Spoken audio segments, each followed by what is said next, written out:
Hi, I'm Tim with COTAP, and we are here with Pauline Nantongo Kalunda of Ecotrust, which was established in 2000. It was the late 90s, but it became an official Plan Vivo project in 2003. Okay. And so since 2003, the project has planted 2.1 million trees, and is that initial stocking density? I'm curious. Yes, that's initial stocking density. And you have been issued 1.1 million tons of carbon dioxide Plan Vivo certificates demonstrating long-term projected removals and storage of CO2. Ecotrust has dispersed $2.1 million in payments for ecosystem services, and has paid, this is per Plan Vivo's numbers, a average of one, which basically comes out to about $1.67 per tree. As of the latest annual report, the number of participating smallholder farmers was around 5,300, and now it's up to 6,000. And it's in how many districts of Uganda now? 10 districts, which would 10 districts. It would be the equivalent of a state in the U.S. That's the biggest subsection, and it's all over Uganda, and Uganda's roughly the size of the state of Oregon in the United States. The project has annual capacity of approximately 150,000 tons worth of trees it can plant every year over two rainy seasons, two planting seasons, which don't nicely and neatly sync up with the calendar year.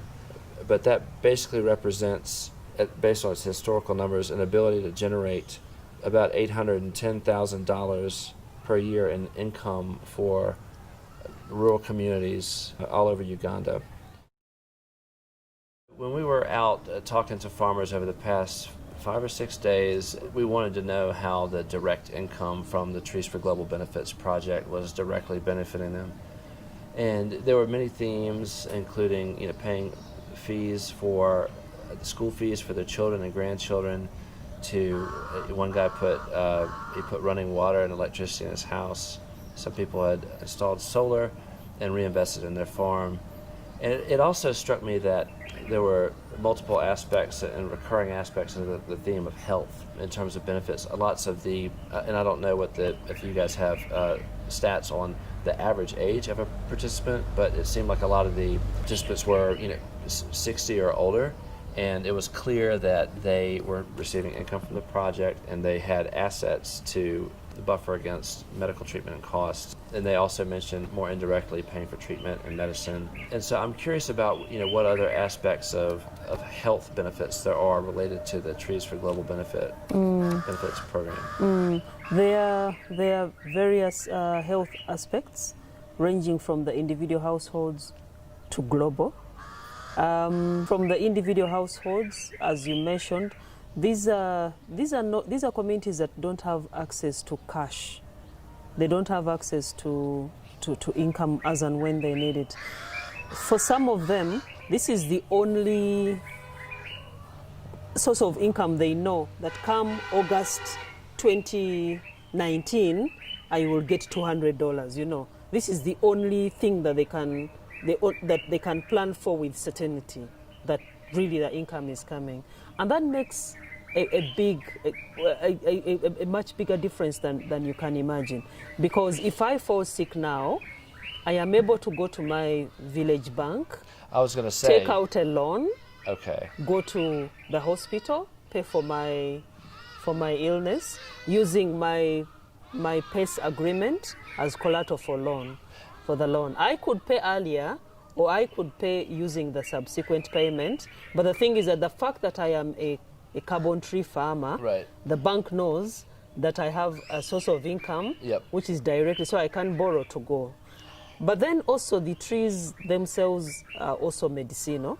Most of the trees they grow have multiple objectives, but one of them are medicinal extracts. So produce medicine. So some of them they know how to use the trees to treat common ailments, but they have market days through which the every week, every community has a market day, and they sell very many things, including herbs. But those herbalists that sell, that do the concoctions, the local medicines that they produce, get their inputs from the farmers. One of the trees they grow is Prunus africana. Prunus africana. Prunus africana. Yes, Prunus africana. Sounds serious. Yes, it's a very serious tree. I'm not familiar. It is used for prostate cancer in the industrious laboratories, and for up to now they haven't yet found a synthetic equivalent. And it's a globally threatened tree, and therefore its parts can only be traded under CITES, the Convention of International Trade in Endangered Species. So there's only one exporter that has a CITES permit and comes and collects back from these farmers to take to pharmaceutical in mainly, I think it's France, okay, that they export to. But it's one of the very few countries, I think it's about just 3 countries in the whole world that have the permit for, the CITES permit for Prunus. One thing I thought was interesting is that, one farmer who had income from trees, I don't know if they used that specific, carbon finance payment to buy this thing, but it was a water purification unit, and it was called Solvatin, which is actually an independent, separate carbon project, which COTAP's not involved in. But I'm wondering, it seems like a health solution that's relevant to a large number of the farmers who, because they live in rural areas. I'm curious, to what degree does Ecotrust actively market these solutions, these cost-effective solutions?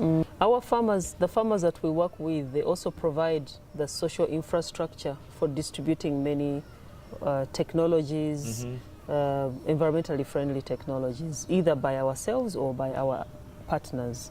We do distribute cook stoves, improved cook stoves, and they are not free. They buy them. The communities buy them at subsidized prices. And the Solvatin unit in particular, we have a partnership with Solvatin AB in Sweden, and some of our Swedish carbon buyers through Zero Mission, and the buyers that buy through Zero Mission. COTAP, by the way, is a Zero Mission wannabe.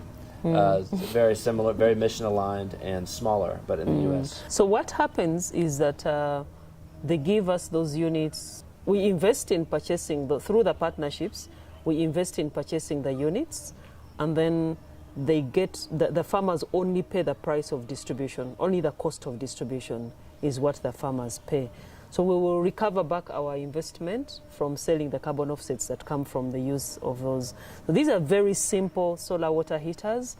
You just fill in with water and open up like a book, lay out in the sun, and it uses UV to treat the water. And how much water does it do at a time? 10 liters. 10 liters. So what happens is that even when you have very affordable, very cheap equipment, most of those rural communities do not have purchasing power, however low priced something is. So, but then because these people have access to a source of financing through the sale of the environmental services that they do through us, they are able to access this technology. But then also there are other people that can, there are other people within the community also that can purchase. But also the way we do it is we recruit some of the farmers, train them to be promoters, so that the promotion of the technology is also another source of income. All of them use TGB payments to buy, but then that money doesn't come back to Ecotrust because it is paid to the promoters. Okay. So the expenses that the other promoters have plus the commission that some of the farmers incur is what is the cost. So they wouldn't have had the unit if not for the TGB? No, they wouldn't have had the unit. They wouldn't have had the purchasing power if it weren't for TGB. Okay. And those farmers, those communities don't have water, piped water like we have here in Kampala. Their water comes from the wells and the springs and everywhere else. So if the trees themselves contribute to the water purification, but it's not 100% treated. So normally they suffer from quite a few waterborne diseases. So this technology purifies the water using the UV. So it complements the work that maybe the trees do half the job, and then the Solvaten units complete the other half of the job. Yes.